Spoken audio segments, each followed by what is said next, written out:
ಅತ್ತ ರೇಟ್ ಏಳ್ತಾ ಇದೆ, ಇತ್ತ ಮರಳು ಸಿಗ್ತಾ ಇಲ್ಲ. ಮಂಗಳೂರಿನ ನಿರ್ಮಾಣ ಲೋಕದ ಅಡಿಪಾಯವೇ ಈಗ ಅಲುಗಾಡ್ತಾ ಇದೆ. ಕಟ್ಟಡ ನಿರ್ಮಾಣಕ್ಕೆ ಬೇಕಾದ ಕಚ್ಚಾ ವಸ್ತುಗಳ ಬೆಲೆ ಏರಿಕೆ ಮತ್ತು ಮರಳಿನ ತೀವ್ರ ಅಭಾವದ ವಿರುದ್ಧ ಸಿವಿಲ್ ಕಾಂಟ್ರಾಕ್ಟರ್ಸ್ ಅಸೋಸಿಯೇಷನ್ ಅಧ್ಯಕ್ಷ ಮಹಾಬಲ್ ಕೊಟ್ಟಾರಿ ಅವರು ಪ್ರೆಸ್ ಕ್ಲಬ್ ನಲ್ಲಿ ಅಬ್ಬರಿಸಿದ್ದಾರೆ. ಕಳೆದ ಕೆಲವು ವರ್ಷಗಳಿಂದ ದಕ್ಷಿಣ ಕನ್ನಡ ಜಿಲ್ಲೆಯಲ್ಲಿ ಮರಳು ಮತ್ತು ಎಂ ಸ್ಯಾಂಡ್ ಕೊರತೆ ಭೂತದಂತೆ ಕಾಡ್ತಾ ಇದೆ. ಹಿಂದೆ ಜಿಲ್ಲೆಯ ಎಲ್ಲೆಡೆ ಸುಲಭವಾಗಿ ಸಿಗ್ತಾ ಇದ್ದ ಮರಳು ಈಗ ಚಿನ್ನದಷ್ಟೇ ದುಬಾರಿಯಾಗಿದೆ. ಸಿಆರ್ಝೆಡ್ ವಲಯದಲ್ಲಿ ಮರಳುಗಾರಿಕೆಗೆ ಇರುವ ತಾಂತ್ರಿಕ ಅಡೆತಡೆಗಳು ಮತ್ತು ಗುಣಮಟ್ಟದ ಮರಳಿನ ಲಭ್ಯತೆ ಇಲ್ಲದಿರುವುದು ನಮ್ಮನ್ನ ಹೈರಾಣಾಗಿಸಿದೆ ಎಂದು ಕೊಟ್ಟಾರಿ ಬೇಸರವನ್ನ ವ್ಯಕ್ತಪಡಿಸಿದರು. ಮರಳಿನ ಅಭಾವದಿಂದಾಗಿ ನೂರಾರು ಕಾಮಗಾರಿಗಳು ಅರ್ಧಕ್ಕೆ ನಿಂತು ಹೋಗಿದ್ದು ಕಾರ್ಮಿಕರು ಕೆಲಸವಿಲ್ಲದೆ ಪರದಾಡುವಂತಾಗಿದೆ ಎಂದರು.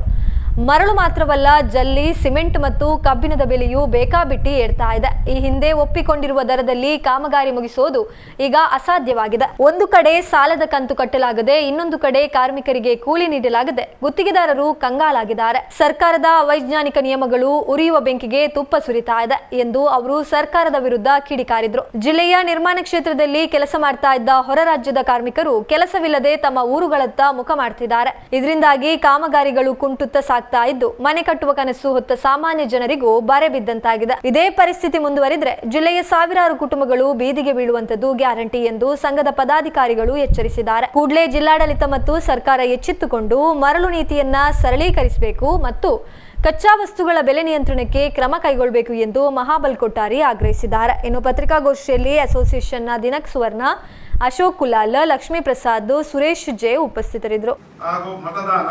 ಬೇರೆ ಬೇರೆ ರಾಜ್ಯಗಳಾಗುವ ಮತದಾನ ಹಾಗೂ ಸಾಲಾಗಿ ಬಂದಂತಹ ಹಬ್ಬಗಳಿಂದ ನಗರವನ್ನು ತೋರಿದ ಕಾರ್ಮಿಕರು ಹಿಂದಿರುಗದಿರುವುದು ಅಲ್ಲದೆ ಈಗಷ್ಟೇ ಪ್ರಾರಂಭಗೊಂಡ ಜನಗಣತಿಗಾಗಿ ತಮ್ಮ ಊರಲ್ಲಿ ನಿಲ್ಲುವಂತಹ ಪರಿಸ್ಥಿತಿ ಕಾರ್ಮಿಕರದಾಗಿದ್ದು ಅದರ ನೇರ ಪರಿಣಾಮ ಜಿಲ್ಲೆಯ ಕಟ್ಟಡ ನಿರ್ಮಾಣ ಕ್ಷೇತ್ರಕ್ಕೆ ಉಂಟಾಗಿರುತ್ತದೆ.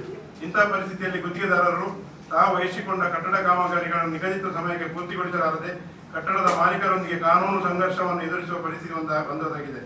ಈ ಎಲ್ಲ ವಿಚಾರಗಳ ಬಗ್ಗೆ ದಕ್ಷಿಣ ಕನ್ನಡ ಜಿಲ್ಲಾಡಳಿತ ಮತ್ತು ರಾಜ್ಯ ಸರ್ಕಾರ ಒಟ್ಟಾಗಿ ಮೂಲ ಕಚ್ಚಾ ವಸ್ತುಗಳು ಸರಿಯಾದ ರೀತಿಯಲ್ಲಿ ಪೂರೈಕೆಗೊಳ್ಳುವಂತೆ ಮಾಡಿ ಕಾರ್ಮಿಕರ ಕೊರತೆಯನ್ನು ನೀಗಿಸಲು ಸ್ಥಳೀಯ ಕಾರ್ಮಿಕರಿಗೆ ಉತ್ತೇಜನ ಕಾರ್ಯಕ್ರಮವನ್ನು ಹಮ್ಮಿಕೊಂಡು ಜಿಲ್ಲೆಯ ಮತ್ತು ರಾಜ್ಯ ಸರ್ಕಾರಕ್ಕೆ ಅತಿ ಹೆಚ್ಚು ಆರ್ಥಿಕ ಕೊಡುಗೆಯನ್ನು ಒದಗಿಸುತ್ತಿರುವ ಕಟ್ಟಡ ನಿರ್ಮಾಣ ಕ್ಷೇತ್ರವನ್ನು ರಕ್ಷಿಸಬೇಕಾಗಿ ಜಿಲ್ಲೆಯ civil contract association, engineers association ಮತ್ತು ಕೆನರಾ ಬಿಲ್ಡರ್ ಅಸೋಸಿಯೇಷನ್ ಒಟ್ಟಾಗಿ ವಿನಂತಿಸುತ್ತಿದೆ.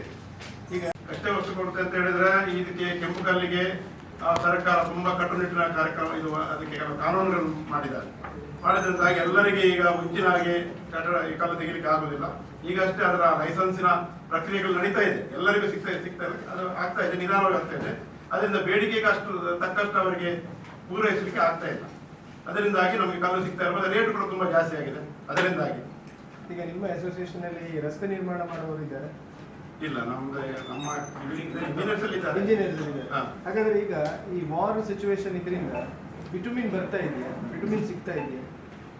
ಬಿಟುಮಿನ್ ಸ್ವಲ್ಪ ಸ್ಲೋ ಆಗಿದೆ. ಈಗ ಪ್ರೆಸೆಂಟ್ ಕಂಡೀಷನ್ ಅಲ್ಲಿ ಅದು ಸ್ವಲ್ಪ ತೊಂದರೆ ಆಗಿದೆ. ಅದು ಯಾವ ರೀತಿಯ ತೊಂದರೆ? ಅದಕ್ಕೆ ಸರಿಯಾಗಿ ಇದು ಕ್ರೂಡ್ ಪೆಟ್ರೋಲಿಯಂ ಇಂದ ಅದು ಬೈ ಪ್ರಾಡಕ್ಟ್ ಆಗಿ ಬರ್ತಾ ಇದೆ. ಹಾಗಾಗಿ ಇದರಿಂದ ಸ್ವಲ್ಪ ಪ್ರೊಡಕ್ಷನ್ ಸ್ಲೋ ಆಗಿದೆ. ಸಿಗ್ತಾ ಇದೆ, ರೋಡ್ ಕನ್ಸ್ಟ್ರಕ್ಷನ್ ಗೆ ತೊಂದರೆ ಆಗ್ತಾ ಇದೆ. ಅದೀಗ ಪ್ರೆಸೆಂಟ್ ಅಲ್ಲಿ ಅಂದ್ರೆ ಕ್ವಾಂಟಿಟಿ ತುಂಬಾ ಕಡಿಮೆ. ಈಗ ಸಿಟಿ ಕಾರ್ಪೊರೇಷನ್ ಒಳಗೆ ಎಲ್ಲ ಮೇಜರ್ ಎಲ್ಲ ನ್ಯಾಷನಲ್ ಹೈವೇ, ಸ್ಟೇಟ್ ಹೈವೇಗೆಲ್ಲ ಹೋಗ್ತಾ ಇದೆ. ಈಸಿಯವರು ಲಾಸ್ಟ್ ಟೈಮ್ ಹೇಳಿದ್ರು, ರೆಸ್ಪೆಕ್ಟ್ ಮಾಡಿದ್ರೆ ಹೇಳಿದ್ರು ಕೆಂಪುದಲ್ಲಿ ಸಮಸ್ಯೆ ಅದೇನಾದ್ರು ಆಯ್ತಾ?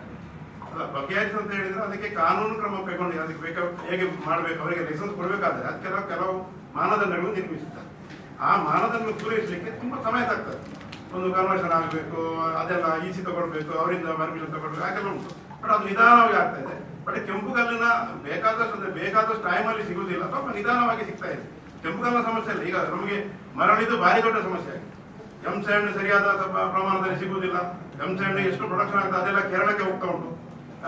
ಕೇಳಿದಾಗ ಅವರು ಹೇಳಿದ್ದಾರೆ, ಅವರು ಇಲ್ಲಿ ನಿಮಗೆ ಡಿಮಾಂಡ್ ಇಲ್ಲ, ಅದಕ್ಕೆ ನಾವು ಕೇರಳಕ್ಕೆ ಕೊಡ್ತಾ ಇದ್ದೇವೆ ಅಂತ ಹೇಳಿ. ಸಿಆರ್ಝೆಡ್ ಇದಕ್ಕೆ ಇಷ್ಟವರೆಗೆ ಪರ್ಮಿಷನ್ ಆಗಲಿಲ್ಲ. ಅದು ದಿಬ್ಬಚರ ಮಾಡಬೇಕಂತ ಹೇಳಿ ಎಲ್ಲ ಸರ್ವೆ ಮಾಡಿ ಅದಕ್ಕೆ ಸೆಂಟ್ರಲ್ಲಿ ಕಳಿಸಿದೆ. ಅದು ಇನ್ನೂ ಕೂಡ ಅಲ್ಲಿಂದ ಪರ್ಮಿಷನ್ ಆಗಿ ಬರಲಿಲ್ಲ. ಸಿಆರ್ಝೆಡ್ ಒಳಗೆ ನಾನ್ ಸಿಆರ್ಝೆಡ್ ಅದು ಹೊಯ್ಗೆ ಅದನ್ನು ನಮಗೆ ಕನ್ಸ್ಟ್ರಕ್ಷನ್ ಯೂಸ್ ಮಾಡ್ಲಿಕ್ಕೆ ಆಗುದಿಲ್ಲ. ಅದು ಒಂದು ರಾಶಿ ಹೊಯ್ಗೆ ಬಂದ್ರೆ ಅದರಲ್ಲಿ ಅರ್ಧ ಕೂಡ ಸಿಗುವುದಿಲ್ಲ, ಅಷ್ಟು ಕಲ್ಲು ಇರ್ತದೆ ಅದರಲ್ಲಿ. ನಾನ್ ಸಿಆರ್ಝೆಡ್ ಅಂತ ಹೇಳಿದ್ರೆ ಅದು ನಮ್ಮ ಉಪ್ಪಿನಗಡಿ, ಪುತ್ತೂರು ಮತ್ತೆ ಬಂಟ್ವಾಳ ಅದೆಲ್ಲ ಆಗ್ತದೆ. ಈಚೆ ಬರ್ತಾ ಬರ್ತಾ ಸ್ವಲ್ಪ ಹೊಯ್ಗೆ ಅದು ಫೈನ್ ಆಗಿ ಬರ್ತದೆ, ಸ್ವಲ್ಪ ಸಪುರ ಆಗ್ತದೆ. ಆ ಸಪುರ ಹೊಯ್ಗೆ ಸ್ವಲ್ಪ ಒಳ್ಳೆದಾಗ್ತದೆ. ಬಟ್ ಅದು ತೋರ ಹೊಯ್ಗೆ ನಮ್ಗೆ ಈಗ ಸಿಗುವುದು ಅದು ಕೂಡ ಸರಿಯಾದ ಪ್ರಮಾಣದಲ್ಲಿ ಸಿಗುವುದಿಲ್ಲ. ರೇಟ್ 21,000 ಕೊಡ್ಬೇಕು, ರೋಡ್ಗೆ 21ರಿಂದ 25,000 ತನಕ ಕೊಡ್ಬೇಕು. ಅಷ್ಟು ಕಳಪೆ ಮಟ್ಟದ ಗುಣಮಟ್ಟದ ಹೊಯ್ಗೆಗೆ ನಾವು ಅಷ್ಟು ರೇಟ್ ಕೊಡುವಾಗ ನಮಗೂ ಕೂಡ ಬೇಸರ ಆಗ್ತದೆ. ಅದನ್ನು ಯೂಸ್ ಮಾಡ್ಲಿಕ್ಕೆ ಆಗುದು. ಕೆಲವು ಕಟ್ಟಡದ ಮಾಲೀಕರು ಅದನ್ನು ಕಟ್ಟಲಿಕ್ಕೆ ಬಿಡುದಿಲ್ಲ. ಹಾಗೆ ಅಂದ್ರೆ ಹೋಲಿಗೆ ಅಂತೇಳಿ ಹೋದವರು ಹೋಲಿ ಮುಗಿಸಿಕೊಟ್ಟು ಬರ್ತಾ ಇದ್ರು. ಅಲ್ಲಿ ಈಗ SIR ಅಂತ ಹೇಳಿ ಬಂತಲ್ಲ, ಮತಪಟ್ಟಿ ಪರಿಷ್ಕರಣೆ, ಅದಕ್ಕೆ ಎಲ್ಲ ಸ್ವಲ್ಪ ನಿಂತಿದ್ದಾರೆ ಜನ. ಅದಾದ ಮೇಲೆ ಮತದಾನ ಆಯ್ತು. ವೆಸ್ಟ್ ಬೆಂಗಾಲ್, ಅಸ್ಸಾಂ, ಅಲ್ಲಿ ಈಗ ಇದು ತಮಿಳುನಾಡಲ್ಲೆಲ್ಲ ಇಲೆಕ್ಷನ್, ಅದರಿಂದಾಗಿ ಸ್ವಲ್ಪ ಜನ ನಿಂತಿದ್ದಾರೆ. ಇಲೆಕ್ಷನ್ಗೆ ಹೋಗ್ತಾ ಇದ್ದಾರೆ ಈಗ. ಸ್ಪೆಷಲಿ ಪ್ಲಾಸ್ಟರಿಂಗ್ ಅವರು ಮತ್ತು ಕಾರ್ಪೆಂಟರ್ಸ್, ಈ ಕಬ್ಬಿಣದ ಕೆಲಸ ಮಾಡುವವರು ಮತ್ತು ಸೆಂಟ್ರಿಂಗ್ ಅವರು ಎಲ್ಲ ವೆಸ್ಟ್ ಬೆಂಗಾಲ್. ಅಲ್ಲ, ಕೆಂಪುಗಲ್ಲ ಸಮಸ್ಯೆ ಅವರು ಈಗ ನಾವು ಸಮಸ್ಯೆ ಉಂಟಂತ ಹೇಳಿಕ್ಕೆ ಆಗಲ್ಲ. ರೇಟ್ ಜಾಸ್ತಿ, ಅದು ಕಡಿಮೆ ಆಗ್ತಾ ಇಲ್ಲ, ಅದೊಂದು ಮಾತ್ರ ಸಮಸ್ಯೆ.